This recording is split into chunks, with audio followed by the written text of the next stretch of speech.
Assalamualaikum warahmatullahi wabarakatuh.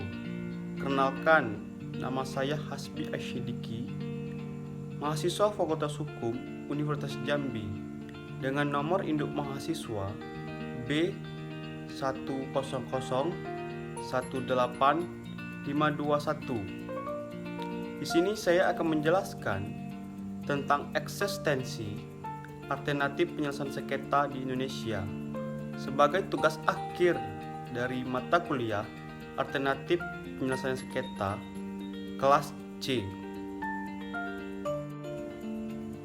Baiklah, dalam ranah hukum dikenal dengan dua klasifikasi penyelesaian sengketa, yaitu melalui jalur di luar pengadilan yang kita ketahui istilahnya non-ligitasi, dan jalur ligitasi, yaitu jalur dalam pengadilan. Kemunculan lembaga jalur non-ligitasi muncul sebagai antitesis atas sistem pengadilan yang tidak efisien secara waktu dan biaya. Merujuk pada jenis dan kompleksitas sengketa, kemunculan lembaga jalur non-ligitasi dilirik sebagai alternatif penyelesaian sengketa, terutama dalam sengketa bisnis.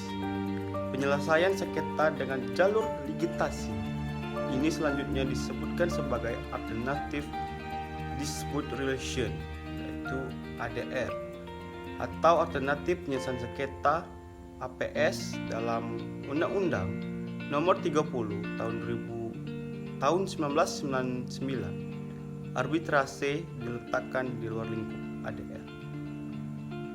Dalam ranah hukum positif, alternatif penyelesaian sengketa muncul sebagai alternatif penyelesaian sengketa yang ditempatkan paralel atau preliminary dengan penyelesaian. Di sini dapat kita jelaskan bahwa penyelesaian sengketa melalui jalur non-litigasi yang dapat disebut arbitrase.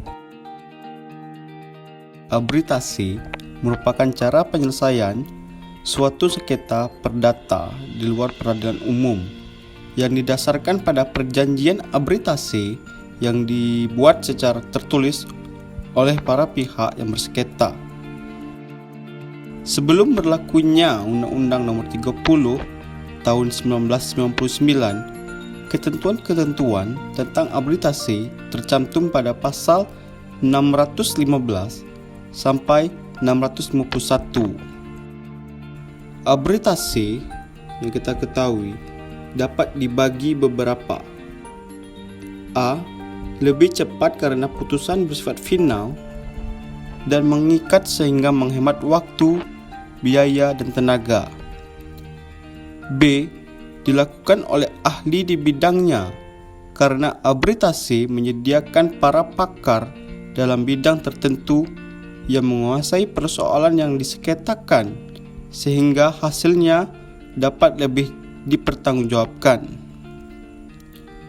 C. Kerahasiaan terjamin karena proses pemeriksaan dan keputusan tidak terbuka untuk umum sehingga kegiatan tidak berpengaruh.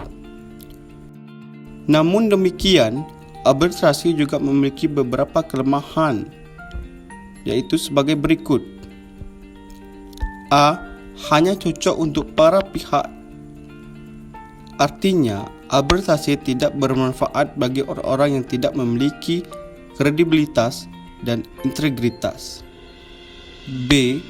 Adanya ketergantungan mutlak pada arbiter, mengingat putusan majelis arbitrase tidak dapat diuji lagi karena putusnya bersifat final.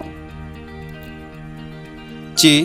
Tidak adanya legal atau ketertarikan atas putusan-putusan arbitrase sebelumnya, mengingat proses putusan arbitrase bersifat tertutup atau konfidensial, sehingga menimbulkan kepastian hukum.